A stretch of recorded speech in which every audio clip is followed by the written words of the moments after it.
प्रस्तुत है कार्यक्रम किसान की बात।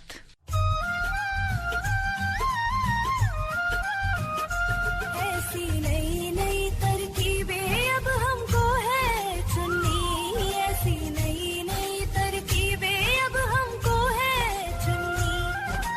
लक्ष्य हमारा हर किसान की आमदनी दुगनी, लक्ष्य हमारा हर किसान की आमदनी दुगनी। ऐसी नई नई तरकीबें अब हमको है चुननी। इस कार्यक्रम के प्रायोजक है कृषि एवं किसान कल्याण मंत्रालय, भारत सरकार। प्रधानमंत्री किसान मान धन योजना। मिलेगा पेंशन का सहारा, कृषक ना होगा बेसहारा। जुड़ेगा खुशियों से नाता, कटेगा सुख से बुढ़ापा। सुरक्षित होगा अन्नदाता, सुरक्षित होगा अन्नदाता। प्रधानमंत्री किसान मान धन योजना से लघु सीमांत किसानों का भविष्य होगा सुरक्षित और 60 वर्ष की आयु से 3,000 रूपए मासिक पेंशन होगी सुनिश्चित। 55 रूपए से 200 रूपए की मासिक किश्त देकर प्रवेश कर सकते हैं। 18 से 40 वर्ष तक के किसान इस अंशदायक योजना में सरकार देगी बराबर का योगदान। सभी किसान भाई बहन इस योजना के लाभ के लिए जन सेवा केंद्र में जाएं और अपना निशुल्क नामांकन कराएं। प्रधानमंत्री किसान मान धन योजना, अन्नदाता के परिश्रम को संबल, पेंशन से सुरक्षित उनका कर। कृषि एवं किसान कल्याण मंत्रालय, भारत सरकार द्वारा जनहित में जारी। AIR FM गोल्ड 100.1 मेगाहर्ट्ज पर स्वागत है आप सभी का आज के कार्यक्रम किसान की बात में। और आज मैं हूं आपके साथ रजनी और मेरे साथ है मेरे सहयोगी अमित जी। स्वीकार करिए हमारा नमस्कार। नमस्कार सभी किसान भाइयों को। और रजनी, प्रत्येक दिन हमारे किसान भाई इंतजार करते हैं, कार्यक्रम की उत्सुकता होती है कि आज किस विशेषज्ञ से मुलाकात होगी, कार्यक्रम के माध्यम से किसकी बातें उन तक पहुंचेंगी और उनकी इस वार्ता को वो अपनी कृषि तक लेकर के जाएंगे और देश अग्रसर होगा। हम वैश्विक स्तर पर प्रत्येक क्षेत्र में आगे बढ़ रहे हैं, चाहे वो खाद्यान्न हो, चाहे वो तिलहन हो, चाहे वो दलहन हो। समय समय पर हम भी स्टूडियो में डॉक्टर्स, विशेषज्ञ और वैज्ञानिकों को आमंत्रित करते हैं ताकि उनकी आज की इस समय की जो सोच हमारे किसान भाइयों की है वो वैज्ञानिकों के माध्यम से ही हो और वो अपनी कृषि को उन्नत करें, लागत मूल्य कम हो और लाभ अधिकतम हो। और कैसे खेती के तरीकों में सुधार वो ला सकें, इस कार्यक्रम के माध्यम से हम ये पूरी कोशिश रहती है हमारी। साथ ही खेती किसानी के क्षेत्र में क्या कुछ नया आ गया है उसके बारे में भी इस कार्यक्रम के माध्यम से उन्हें पूरी जानकारी हम देते हैं। और अमित जी, मैं चाहूंगी कि अब आप हमारे श्रोताओं को बता दें आज का विषय, जो कि बहुत ही जरूरी है। बिल्कुल भाई, हमारे साथ हमारे आमंत्रित विशेषज्ञ भी हैं और आपको बता दें कि आज का जो हमारे कार्यक्रम का विषय है वो है तोरिया और अगेती सरसों की बिजाई। इसमें विशेषज्ञ रहेंगे डॉक्टर KS राणा, जो कि प्रधान वैज्ञानिक हैं, सस्य विज्ञान संभाग, भारतीय कृषि अनुसंधान संस्थान पूसा, नई दिल्ली से। डॉक्टर साहब, बहुत बहुत स्वागत है आपका कार्यक्रम में। धन्यवाद। और अमित जी, ये जो विषय है जो आपने आज यहाँ पर हमारे श्रोताओं को बताया, उस विषय से संबंधित कोई भी समस्या हो किसान भाइयों आपको, या उस विषय से संबंधित कोई भी जानकारी आप लेना चाह रहे हैं, हमारे बीच मौजूद है एक्सपर्ट, जैसा कि आपको अमित जी ने बता दिया है। तो आप हमें फोन कॉल जरूर करें। हमारा फोन नंबर है 23421081 और जाहिर सी बात है कि जो दिल्ली के बाहर के श्रोता हैं वो इसमें STD कोड लगाना ना भूलें, जो कि है 011। तो अमित जी, अब कार्यक्रम को आगे बढ़ाते हैं बिना किसी देरी के।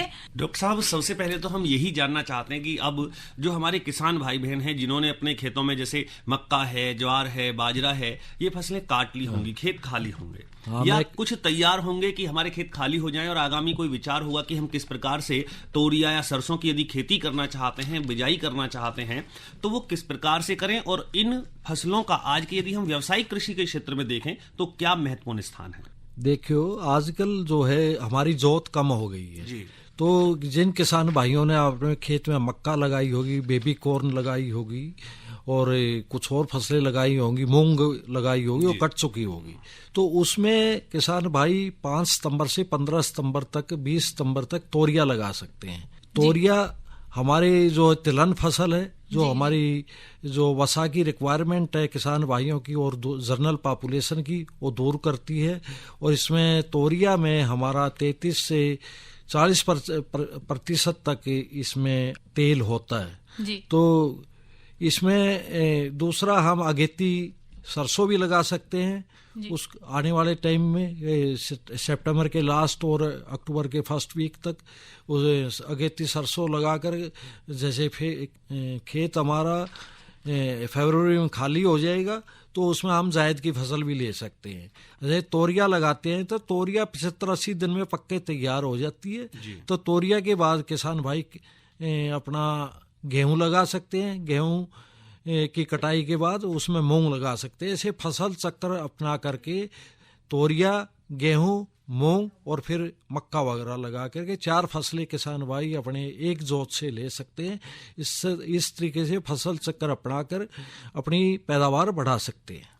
तो डॉक्टर साहब बहुत अच्छा ये जो प्रश्न आपने रहा कि भाई किस प्रकार से तोरिया के साथ साथ आपने फसल चक्र को कृषि में हमने लागू किया और हमारी जो मिट्टी है खेतों की उसकी उर्वरा शक्ति भी फसल चक्र से बनी रहेगी और उत्पादन जो है वो अच्छा होगा, लागत मूल्य कम हो ही जाता है जब मिट्टी की उर्वरता अच्छी होती है। एक हमारे कॉलर हैं, जानते हैं। हेलो, मैं जगदीश सिंह गाजियाबाद से बात कर रहा हूँ। हाँ जी सर, आप अपना प्रश्न पूछिए। मेरा प्रश्न है कि शॉर्ट ड्यूरेशन की सरसों की फसल कौन सी है जो बिल्कुल कम से कम जिससे आगे गेहूं बो जाए? किसान भाई, जैसे शॉर्ट ड्यूरेशन आप पूछ रहे हैं सरसों की किस्म कौन सी है जी, तो पूसा अग्रणी एक वैरायटी है हमारी। अग्रणी है? पूसा अग्रणी। अच्छा। एक तारक है, पूसा तारक। मैंने सुना है हाँ जी कि कोई यहाँ से 20 नंबर निकली गई है पूसा से, जेनेटिक्स से। पूसा से सीड मिल जाएगा आपको 20 नंबर। 20 नंबर कोई कह रहे हैं कि 20 नंबर कोई किस्म निकली है? हाँ, पूसा मस्टर्ड 25 है, 26 है, 27 है, 28 है पूसा मस्टर्ड करके। इसकी वो थोड़ा ज्यादा अर्ली नहीं है वो, लेकिन आपको कहना चाहूंगा पूसा अग्रणी और तारक और एक पूसा महक, ये 3 किस्में हैं जिनको लगा करके आप अर्ली लगा करके फरवरी में इनकी कटाई कर सकते हैं। 105 से 110 दिन में पक्के तैयार हो जाती हैं। फिर आगे आप जायद की फसल इसमें ले सकते हैं, अपने खीरा वगैरह कोई ऐसी फसल ले सकते हैं। इसके बाद गेहूं की कौन सी फसल ले सकते हैं सर? किसके? सरसों के बाद? हाँ, सरसों के बाद बताया मैंने, जायद की फसलें, जायद की जैसे खरबूजा है, ककड़ी है, खीरा है, भिंडी है। सर ये पूछना चाहते हैं कि गेहूं के साथ, हाँ, सरसों के साथ अगर हम गेहूं, तो गेहूं की कौन सी ऐसी किस्म होगी या फसल है जो हम इसके साथ ले सकते हैं?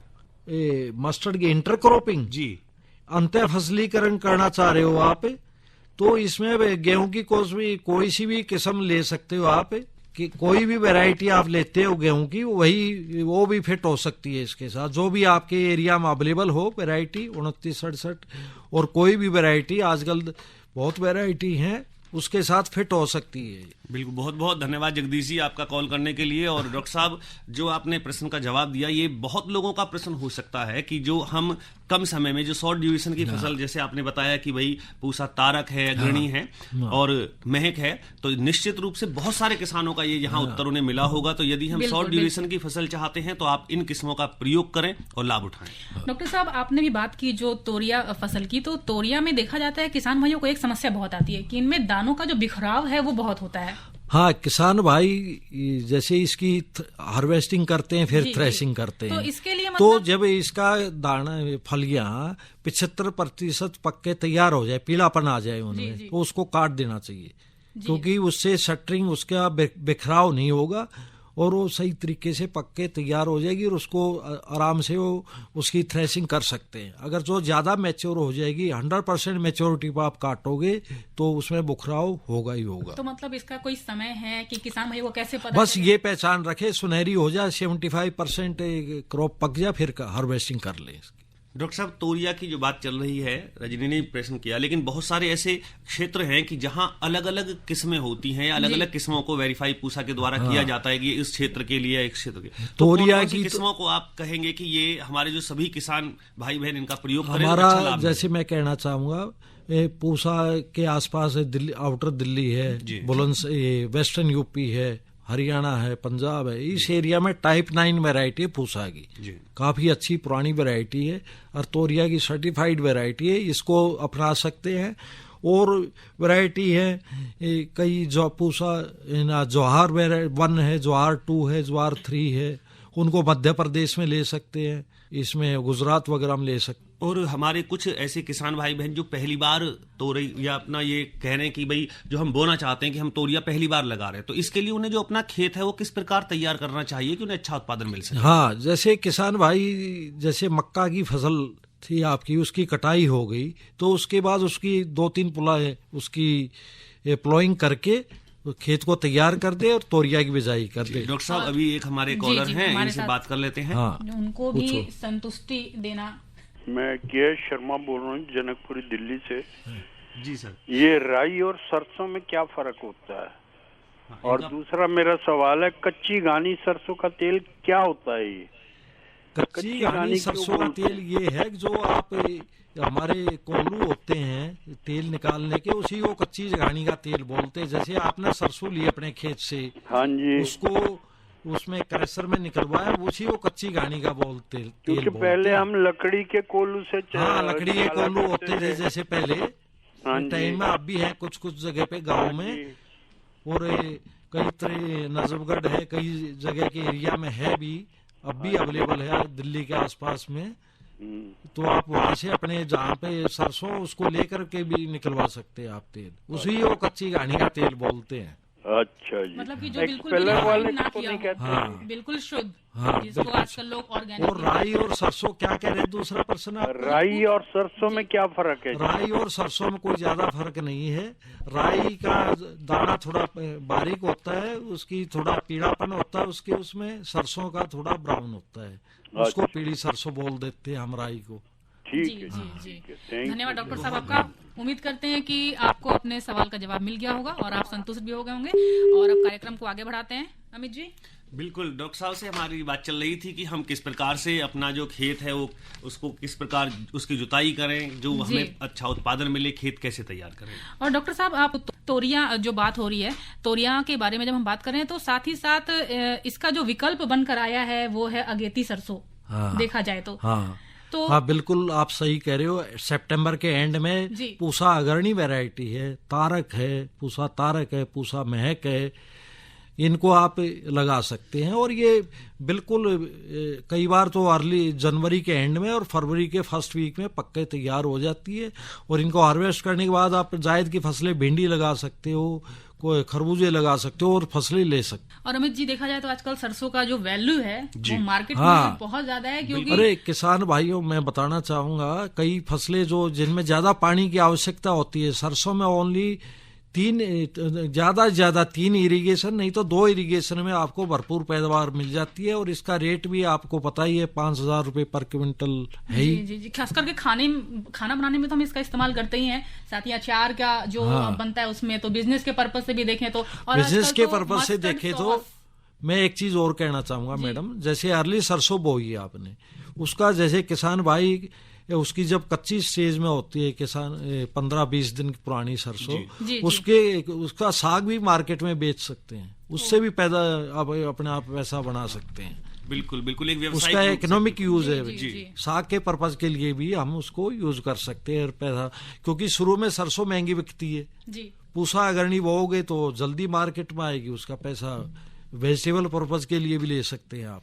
बिल्कुल डॉक्टर साहब, चाहे कह सकते हैं कि वही जो किसान भाई हैं साग के रूप में अपनी सरसों को बेच करके भी अपना पैसा कमा सकते हैं। बिल्कुल, और तेल के और फिर आगे फसल की पैदावार तो होगी, बिल्कुल दाने तो होंगे ही। और सबसे अच्छी बात ये रही कि कितना आपने बताया कि कम सिंचाई में, हाँ कम सिंचाई में, कई बार तो एक इरिगेशन ही देनी पड़ती है, बारिश हो जाती है सर्दियों में तो 1-2 एक इरिगेशन ओनली। यहाँ पानी का भी बचाव आपने बता दिया कि किस प्रकार, जैसे गेहूं में तो 6-7 इरिगेशन देनी पड़ती है, मस्टर्ड में तो 2 या 3 इरिगेशन। तो ये सबसे अच्छी बात तो उन किसान भाइयों के लिए होगी कि जहाँ सिंचाई नहीं कर सकते हैं या सिंचाई की व्यवस्था नहीं है, मार्जिनल लैंड जो हैं, जिनको जो बारानी एरिया जहाँ सिंचाई के साधन इतने नहीं है या भाड़े से सिंचाई लेके लेते हैं, महंगी पड़ती है वो, तो उसमें एक इरिगेशन में और रेजिडुअल मॉइस्चर जो होता है ना, सॉइल में जो संचित मॉइस्चर होता है, उसके बेस पे भी हमारी सरसों पक जाए, क्योंकि इसका डीप रूट सिस्टम होता है, जी, ये तो भाई रजनी डॉक्टर साहब ने बहुत अच्छी जानकारी हर एक विषय में पूरा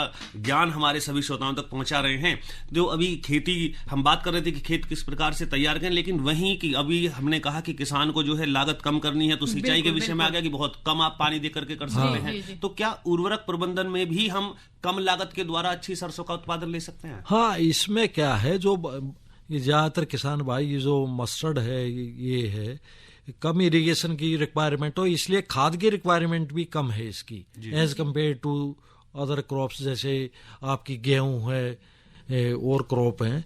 इसमें जो है हम नत्रजन जो है नाइट्रोजन 80 kg पर हेक्टेयर की दर से, फास्फोरस 60 kg पर हेक्टेयर, फास्फोरस हम सिंगल सुपर फास्फेट आता है उसको at the time of sowing, जब बिजाई करते हैं उसी टाइम खूड में डाल करके इनको प्लेसमेंट कर देते हैं, और एसएसपी के फॉर्म में ही इसको देना चाहिए, क्योंकि इसमें सल्फर भी होता है। जी जी जी 12% सल्फर भी मिल जाएगा क्रॉप को और फास्फोरस भी मिल जाएगा, उससे क्रॉप की पैदावार अच्छी होगी, क्योंकि सल्फर हमारे ऑयल कंटेंट की बढ़ाई के लिए बहुत जरूरी है।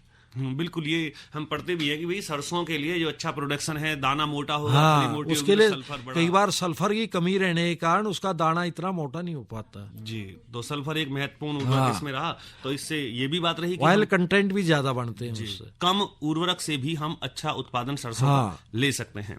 तो हर प्रकार से सरसों और जो तोरिया की हम बात कर रहे हैं, यदि हम इसकी बिजाई करें तो निश्चित रूप से हमारे किसान भाई, लेकिन वैज्ञानिक सोच और विशेषज्ञ की राय से यदि हम ये कृषि करते हैं तो निश्चित ही लाभ होगा। अमित जी, एक तो डॉक्टर साहब आपने बात की यहाँ पर बिजाई की जी, तो क्योंकि जो सरसों होते हैं उसके सीड्स बहुत छोटे होते हैं, तो ऐसे में तो बिजाई बहुत ही महत्वपूर्ण हो जाती है किसानों के लिए। तो सबसे पहले डॉक्टर साहब ये बताएं कि क्या कुछ जमीन की तैयारी करनी पड़ती है उसके लिए? हाँ, जमीन कोई ज्यादा ऐसी तैयारी नहीं करनी पड़ती, 2-3 प्लोइंग करके कल्टीवेटर लगा करके उसमें पाटा लगा करके इसकी बिजाई कर सकते हैं, खूड में भी कर सकते हैं, वो ब्रॉडकास्टिंग छिड़काव करके भी तो कर मतलब सकते इसमें हैं। क्या मतलब रो टू, अगर जो रोज में कर रहे हैं, लाइनों में कर रहे हैं, तो उसकी 40 से 45 सेंटीमीटर, और प्लांट टू प्लांट डिस्टेंस ये समझे 15-20 सेंटीमीटर रखना चाहिए। नहीं तो क्या इसमें जैसे अब जैसे हाथ से दाने जब छिड़को, हाँ, तो वो पोरा के थ्रू करते हैं ज्यादा, तो बिजाई इसमें लाइन में करेंगे तो हमारे पास आजकल सीड ड्रिल आई हुई है, जी। उससे भी कर सकते हैं। तो कि मतलब क्या बेहतर है? एडजस्टमेंट कर देते हैं उसमें, वो लाइन स्विंग कर देती है अपने आप, 45 सेंटीमीटर पे एडजस्ट कर देंगे सीड ड्रिल को, 45 सेंटीमीटर पे कर देगी स्विंग को। जी। तो तुम कहने का मतलब कि मशीन से बिजाई करना ज्यादा उपयुक्त है या हाथों से? हाँ, ज्यादा एरिया है तो मशीन से कर दे, छोटा एरिया है तो अपने पोरा द्वारा हल से कर दे। तो कार्यक्रम में हम लगातार अपने सभी किसान भाई बहनों से भाई बातचीत करते रहेंगे, डॉक्टर साहब की राय पहुंचाते रहेंगे, लेकिन उससे पहले हम सुन लेते हैं ये संदेश। बिल्कुल अमित जी। अरे क्या कर रहा है? इधर हम बोल रहे हैं, तेरे बीजू का उतला बोल रहा है। पक्षियों से तो हम खेत को बचा लेते हैं, पर इन घातक रसायनों से कैसे बचाएं? मतलब? देख बेटा, तू जो ये अंधाधुंध रसायन मिलाता है ना, मिट्टी की सेहत बिगड़ने लगी है, और जब माटी ही कमजोर पड़ जाएगी तो उपज कैसे सेहतमंद होगी? अरे पहले ऐसा नहीं था, पूछना अपने बड़े बुजुर्गों से, कैसे फसल लहलहाती थी, शुद्धता झलकती थी। हाँ, माटी भी तंदुरुस्त और लोग भी। अरे पहली वाली बात कहाँ, पर अब तो सब यही डाले हैं। सब नहीं, आज भी लाखों जागरूक किसान परंपरागत विधि से फसल उगा रहे हैं, खर्चा कम और उपज की कीमत भी बेहतर पा रहे हैं। सच है? रे बेटे, एक्सपीरियंस से बता रहे हैं, धूप में बाल सफेद नहीं किए हैं। हाँ। ठीक है भाई, मैं भी आज से जैविक खेती शुरू करूंगा। माटी से प्रेम की परंपरा है, परंपरागत खेती। 29 फरवरी 2020 ये वो तारीख थी जो देश भर के लघु, सीमांत व भूमिहीन किसानों के लिए उम्मीदों का एक नया सवेरा लेकर आई, और उन्हें 10,000 किसान उत्पादक संगठनों यानी एफपीओस के गठन एवं संवर्धन योजना का उपहार मिला। किसान अब तक उत्पादक तो था ही, अब वो फार्मर प्रोड्यूसर ऑर्गेनाइजेशन एफपीओ, उसके माध्यम से व्यापार भी करेगा। अपने लॉन्च के लगभग 2.5 साल के बाद योजना के परिणाम भी सामने आने लगे हैं। एफपीओस के गठन ने छोटे व भूमिहीन किसानों को एक समूह के रूप में इकट्ठा किया है, जिससे इनकी ताकत बढ़ी है और नई तकनीक तक पहुंच भी, जिसका असर अब इनके जीवन में दिखने लगा है। इस योजना के तहत FPOs को चलाने के लिए 3 साल के लिए 18 लाख रुपए दिए जाते हैं और 2 करोड़ रुपए तक के लोन पर 75% क्रेडिट गारंटी की सुविधा दी जाती है। मेघालय की Jaintia hills farmer producer company कृषि कल्याण के साथ साथ नारी सशक्तिकरण की भी गवाह बन रही है, क्योंकि इससे जुड़ने वाले किसानों में सारी की सारी महिलाएं ही हैं। अपने गठन के मात्र 9 महीने में ये FPO इन महिला कृषकों की प्रगति को नई गति दे रहा है।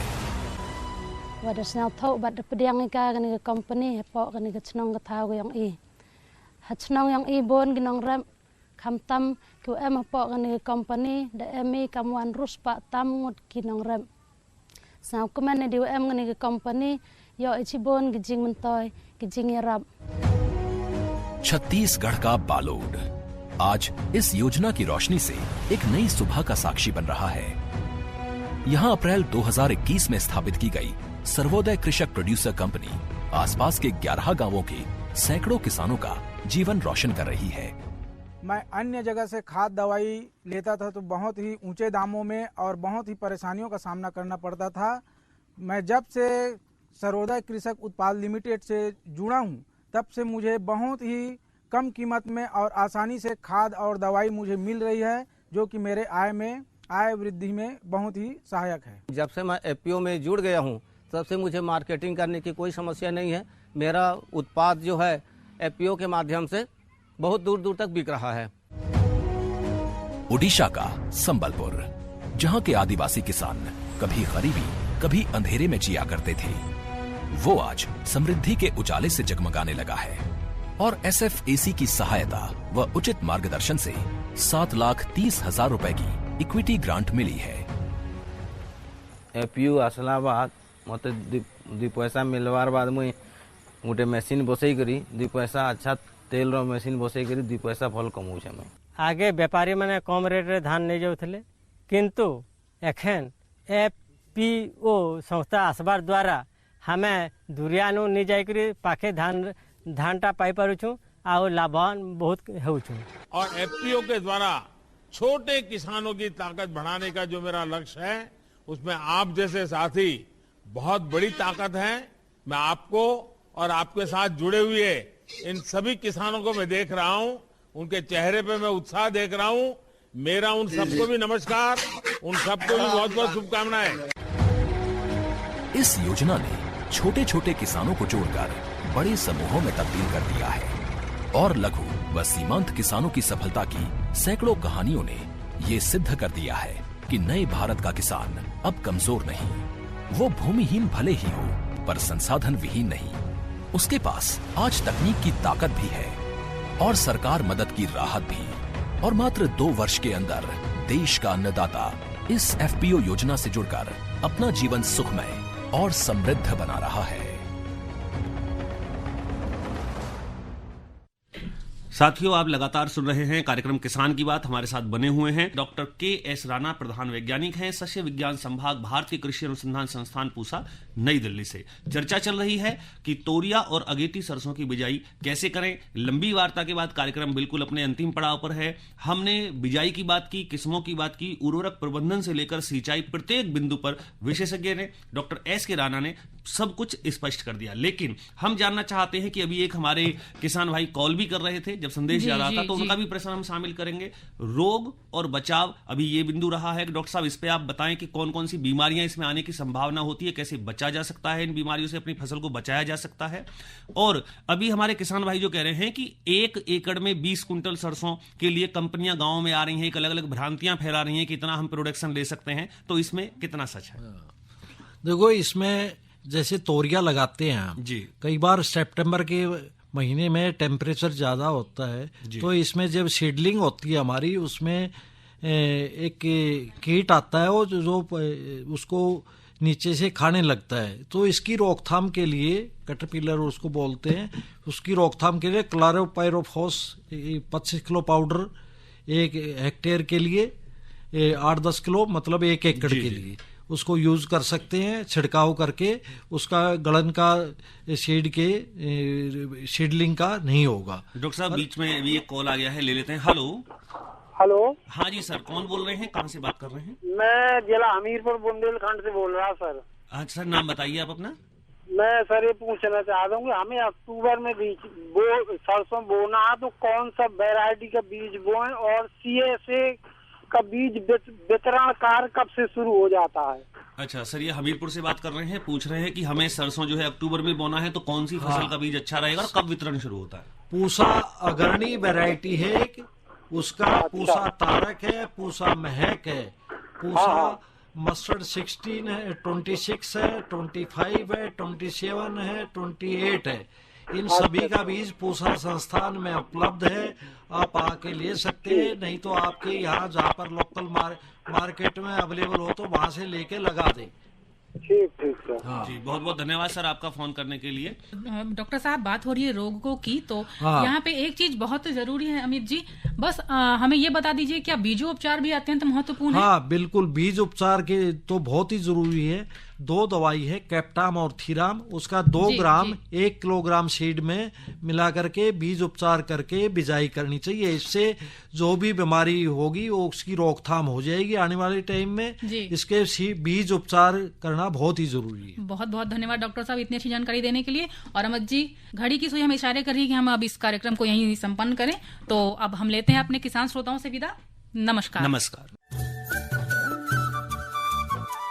इस कार्यक्रम के प्रायोजक थे कृषि एवं किसान कल्याण मंत्रालय, भारत सरकार।